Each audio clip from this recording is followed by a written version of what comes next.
హైదరాబాద్ గోషమహల్లో భారీ చోరీ కలకలం రేపింది. ఇంటికి తాళం వేసి పెళ్లికి వెళ్లిన కుటుంబాన్ని లక్ష్యంగా చేసుకున్న దొంగలు తాళం పగలగొట్టి ఇంట్లోకి చొరబడి భారీగా బంగారం, వెండి, నగదును అపహరించారు. జైన్ స్కూల్ సమీపంలోని ఓ ఇంట్లో ఎవరూ లేని సమయంలో దొంగలు చోరీకి పాల్పడ్డారు. బాధితుడు తన బంధువుల పెళ్లికి వెళ్లి వచ్చేసరికి ఇంటి తాళం పగలగొట్టబడినట్లుగా గుర్తించాడు. 30 తులాల బంగారం, అలాగే 30 తులాల వెండి, 5 లక్షల నగదును ఎత్తుకెళ్లారు. గోషమహల్ పోలీసులకు ఫిర్యాదు చేయగా కేసు నమోదు చేసిన పోలీసులు సంఘటనా స్థలాన్ని పరిశీలించి క్లూస్ టీమ్ సహాయంతో ఆధారాలు సేకరిస్తున్నారు.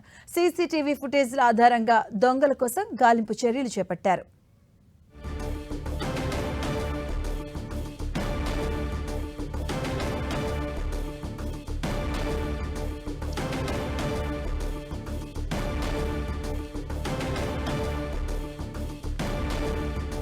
ఇదే అంశానికి సంబంధించిన పూర్తి అప్డేట్స్ మా కరెస్పాండెంట్ కిరణ్ అందిస్తారు. కిరణ్, పదవి గోషామాల్లో దోపిడీ దొంగలు బీభత్సం సృష్టించారు. ఇంటికి తాళం పగలగొట్టి ఇంట్లో బీరువాలో ఉన్న సుమారుగా 30 తులాల బంగారం, 50 తులాల వెండి, 5 లక్షల నగదును ఎత్తుకెళ్లిన ఘటన వెలుగు చూసినైతే వీరంతా కూడా వివాహానికి వెళ్లి తిరిగి ఇంటికి వచ్చే క్రమంలో కూడా ఇంటికి తాళం పగలగొట్టడం, బెడ్రూమ్ లో నుంచి కూడా చంద్రవందనం చేయడంతో కూడా అనుమానం కావడంతో వెంటనే స్థానిక పోలీసులకు సమాచారం అందించారు. దీనికి సంబంధించి కూడా ప్రస్తుతానికైతే సమాచారం అందుకున్న పోలీసులు ఘటనా స్థలానికి చేరుకొని కూడా న్యూస్ సేకరించే ప్రయత్నం చేస్తారు.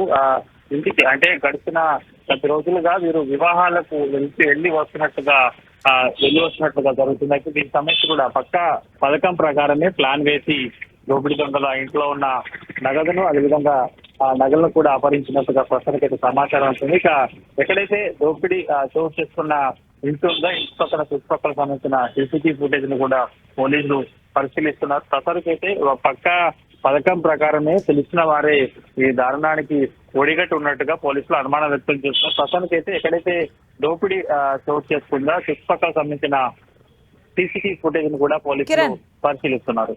కిరణ్, నగరంలో ఈ మధ్యకాలంలో ఇలాంటి ఘటనలు కూడా ఎక్కువగా చూస్తూ ఉన్నాం. సో ఇంటి అంటే తాళం వేసి ఉన్న ఇళ్ళనే టార్గెట్ గా చేసుకుని దొంగలు రెచ్చిపోతున్నారు. సో పోలీసులు ఎలాంటి సూచనలు చేస్తున్నారు? వేసవి కాల సమయానికి సంబంధించి కూడా సెలవుల్లో ఎవరైనా ఊర్లకు వెళ్ళేటప్పుడు సమీప పోలీసులకు సమాచారం ఇవ్వాలి, లేకపోతే జాగ్రత్తలు పాటించాలంటూ కూడా గత అనేక మార్లు కూడా చెప్పారు. ఎందుకంటే ముఖ్యంగా వేసవి కాలంలో ఈ తరహా దొంగతనాలు హైదరాబాద్ నగరంలో గతంలో మనం అనేకం చూసాం. కానీ పోలీసులు అప్రమత్తం చేస్తున్నారు. కొంత అవుట్కట్ ప్రాంతాల్లో ఉండేవారు, ఎవరైనా సెలవులకు ఊర్లకు వెళ్లే వారికి కూడా కొంత ఇంట్లో నగదు విషయం కావచ్చు, ఆభరణం ఉన్నప్పుడు కూడా కొంత జాగ్రత్త తీసుకోవాలి.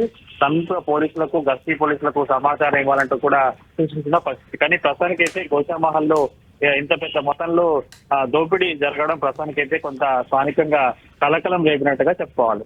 Right, thank you Kiran.